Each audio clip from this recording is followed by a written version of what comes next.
Alrighty, we're behind 410 Bird Street, a recent acquisition of a friend who's given me permission to hunt the ground here, which, as you can see, is not very extensive. But I did find right off the bat what appears to be either a cistern or a privy right under the sidewalk that leads to the garage, which used to be the old barn at one point in time before they tore that down and built this in the 20s, it looks like.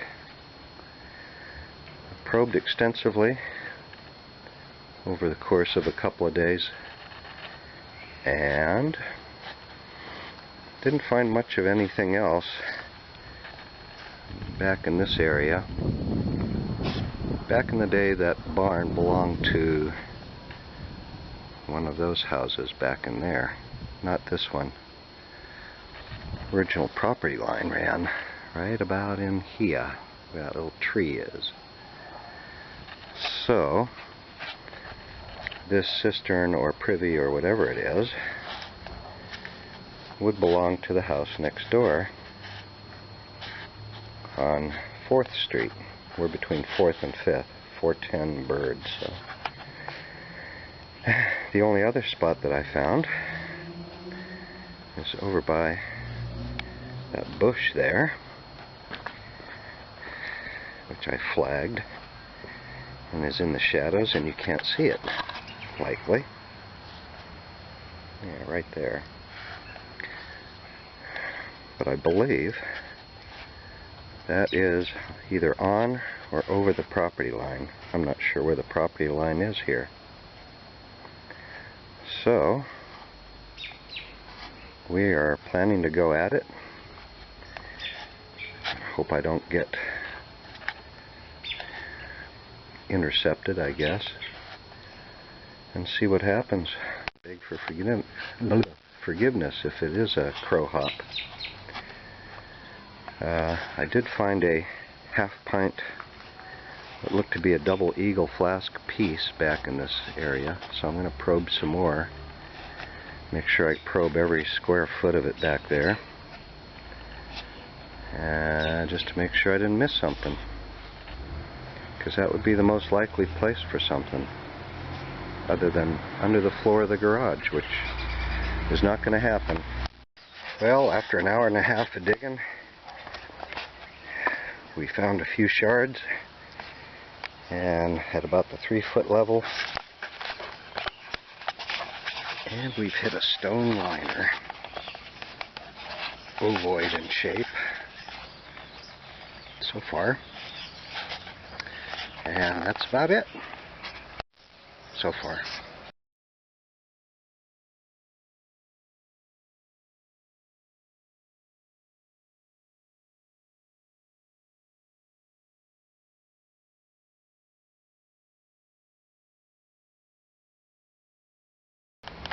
Well, after about 3 hours of digging, 3.5, I finally got something for me.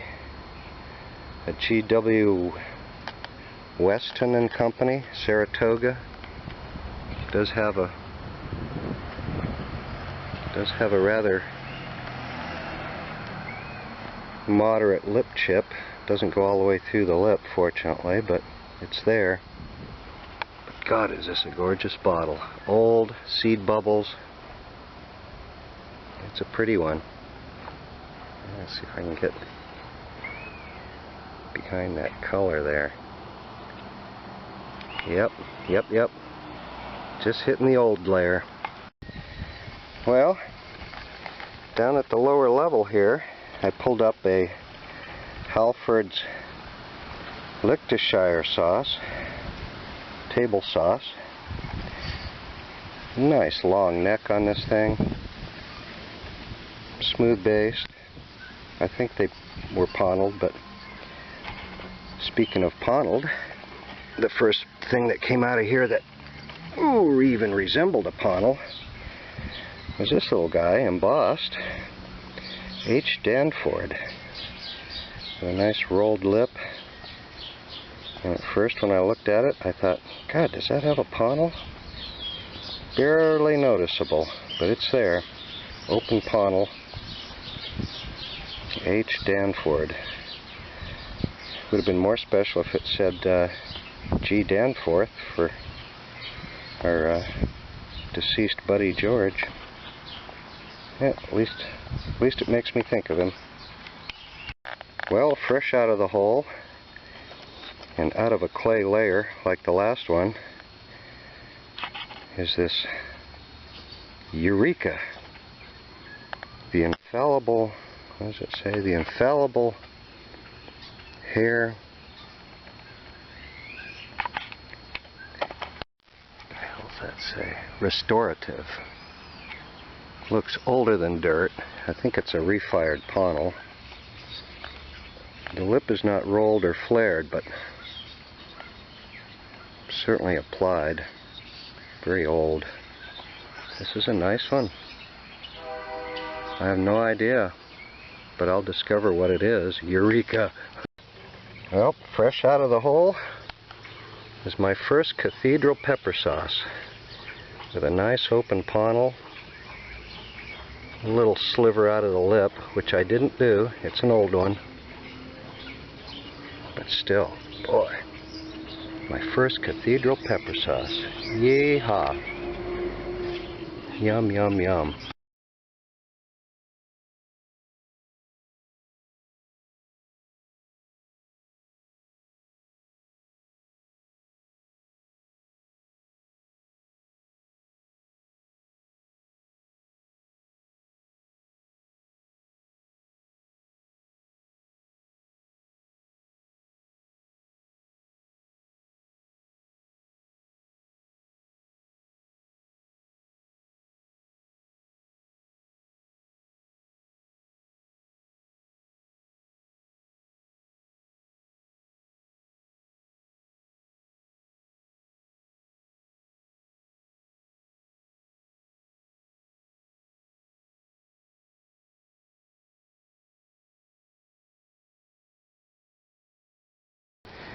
Well, day 3. Yesterday was about a 6-hour dig and 2 more hours of interruptions. But that's okay,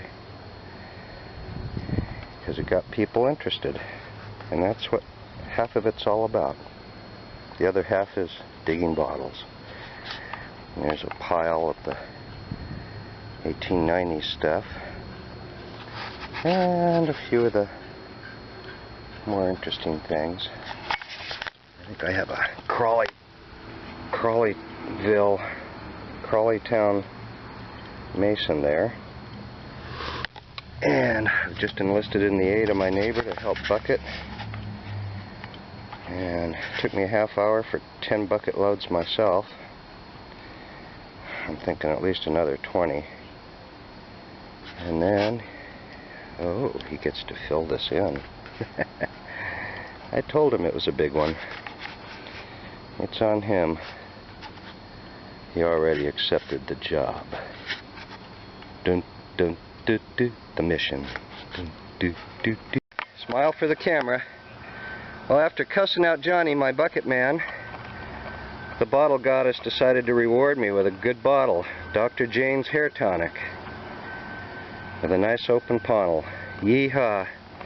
Smile for the camera, Johnny. Wave. There's a snake up your leg. Alrighty, we're down at the bottom level here. And the Dr. Jane's hair tonic just came out of here. And what do we got back here? We got something sticking its little face out at us. So, I think I'll pull out the old screwdriver and see what the hell it is. Alrighty. Using my right hand, my correct hand, we are going to give this little baby a little wiggle. Let's see what we got. Oh. something rather large, smooth based, I guess 1860s, with no apparent embossing, and I really should have. Alrighty. Well, while looking around the wall, I came across this little bad boy. J.B. Brown from Hannibal. Only got one so far. Got an 1860s aqua one that's got a hole in the bottom. But we got to dig this one out to see if it's good.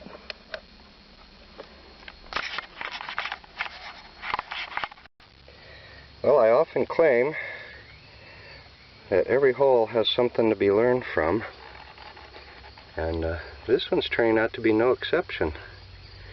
Here is a little Orinsky druggist from Hannibal that I've dug 4 of them, and so far, actually, yeah, 4 of them, and they're all amber colored. This is the first clear one I have ever seen. So, something to keep an eye out for. Also, I just pulled this out a minute ago, but also we have what I thought was a soda bottle down in this 60s layer, 70s maybe. I think Orinsky first shows up in 71. Could have been earlier because the next earliest directory is 66, so don't know. Although it's heading for this really big rock, so that's not a good direction. I think it's broken. Won't know sitting here talking. It's fairly rare and unusual to find something green in the hole, but green it is. Don't know if it's all in one piece or not, or what the heck it is. I'm guessing a food jar of some sort, since that's what I seem to be finding a lot of. But who knows? And again, won't know till I dig it out. So I guess I better dig it out.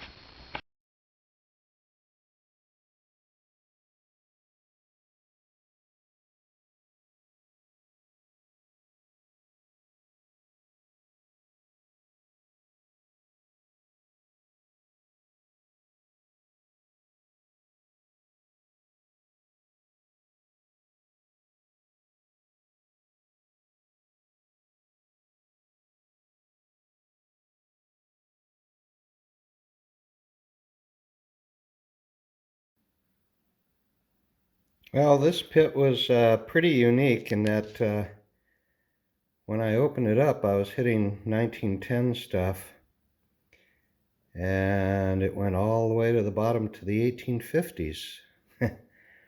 The handful of bottles on the right are all paneled. These bottles are a bit too many to get in one frame unless I turn it sideways, and then I get all goofy. So the paneled stuff, the very bottom of the pit, a couple of umbrella inks, just in great shape, perfect. I'm happy to find just one per hole. Dr. D. Jane's hair tonic, I pulled that up, and in the video, right before I pulled this up, I mentioned I was cussing out my bucket puller, Johnny. May he rest in peace. Passed away a couple of years ago with COVID. But yeah, Philadelphia, nice rolled lip, perfect. And I cussed him out because he was being lazy. He was dragging the bucket up the side of the hole, and bad enough knocking dirt down on me, but when you start knocking chunks of rock and brick on me, that's when I start cussing. It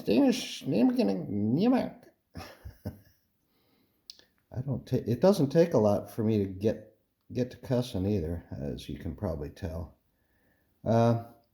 J.R. Rowand, I think they were more famous for their tonic mixture or something. This one's more of a little generic small guy, only a few inches tall. Nice open panel, but a commoner. But ask me how many I've dug, and I can say one so far. Not broken anyway. And then this little glue jar, I'm assuming it was glue. It's just like the Spalding. Hard to see that panel, but it's definitely paneled. I don't know how they kept it from getting more glass on there, but certainly not an iron panel. Anyway, perfect rolled lip. H. Danforth. Another friend passed away, George Danforth. He lived just right up the street from where I dug that. He was also a bottle collector. Johnny, on the other hand, was a son of a privy digger. And when he told me the story about him going out with his dad when he was knee-high to a grasshopper, he said he saw his dad open up a nest of snakes and they all came slithering out at him while he was digging this privy hole. And that's when, back in the day, when people were still using privies in this neck of the woods, and scared him so much he refused to go down in the hole. I tried to get him to go in and dig a bottle or whatever, and oh no, he wouldn't get near it. And that's why I yelled at him, "Hey Johnny, there's a snake up your leg." He hated snakes badly. So I'm a bad boy. I'm going to go straight to you-know-where for that. I can say hell on YouTube? Oh, okay. That's where I'm heading. This one's really cool, but I can't get a good shot of the embossing here for some dumb reason. And the other dumb reason is I can't even remember what it says. D. Mitchell, Perfumer, Rochester, New York. In 3 lines there. D. Mitchell, Perfumer in the middle, Rochester. So all you Eastern diggers, you probably know all about this. This thing looks like it's 1860s all day long. It's got a ground neck for the stopper, so you know the stopper went to it. That's original, because that's how I found it. Stopper was right in there. And this stopper looks older than dirt. If it could have a panel, it would. Oh, there it is. But seriously, however they constructed this stopper, didn't stop short of crude, I'll tell you what. It's pretty funky. But and here we go. Trying to do this looking through the camera lens. It and the bottle are a perfect fit. Dug up a couple of later Hannibal bottles. The one on the right here, well, they're both classic hutches. This one's a bit scarcer than the others. They later ended up being the agent for Coca-Cola. And in one of my digs I recently rediscovered, I had dug up a machine-made straight-sided Coca-Cola from the Hannibal Bottling Company. But unfortunately it got destroyed in a storm. I had some bottles stacked up on my back porch ready to move down to Louisiana, Missouri, and one of the boxes got wet, boxes collapsed and spilled over onto the sidewalk, and it was one of the casualties. And I was bummed then. I was quadruply bummed when I discovered it was in Johnny's book for $1,500 to $2,000 and considered rare. I would have never guessed a machine-made bottle would be worth that, especially a local one. The Kleindienst again. This was when Caroline was running the business easily. She's got D. Kleindienst embossed on there. Nice mug base. I don't know that they made these all that long. I'd dig up a lot more of the earlier style ones than these. I think they pretty well quickly went to the crown cap. Probably less than 10 years or something like that. Anyway, a nice hefty, feels good in your hand kind of soda bottle. The kind of soda bottle that you wouldn't want to get into a soda room fight, you know, forget the bar room fights. And some of these soda bottles that pack a punch better than any whiskey or beer bottle. This guy I've also featured before in one of my videos.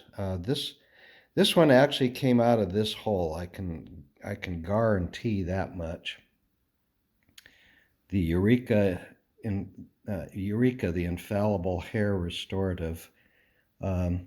This is the one that I first dug up that led me to believe these got to be 1860s, because it was at the bottom of this pit, and that looks about as close to being ponnelled, if it's not. And again, it's another flint glassy kind of, kind of a funky, sickly looking clear color almost. And then this really cool, massively bubbly, almost fizzy looking bubbles in it, Saratoga water. This one has that funky old cross on the base and just screams 60s or 70s, you know. We don't dig a lot of Saratoga bottles out here. I don't know what the deal is. I guess we had our own natural springs and everybody went, nah, who needs that Eastern stuff when we got our own? Dug up a couple of these Orinsky bottles in the clear variation, really right up until recently to digging these up. I'd only dug them up in amber. Boo-hoo. I know, I can hear you crying now. But the clear ones seem to be at least as tough to find. I finally have evened up the number. I think I have the same number of clear as amber ones. And some of them have William McCully on the base of them, and most of them have nothing. Like I mentioned, they moved to San Antonio, Texas by 1880. They vacated Hannibal, so they're a solid 70s bottle. So I love finding them whole or broken or otherwise, because it tells me, narrows it down to 1879 or earlier for the most part. Yeah. Dug up some cool local stuff, some cool not so local stuff, and ponnelled stuff. A lot of cool stuff, yeah.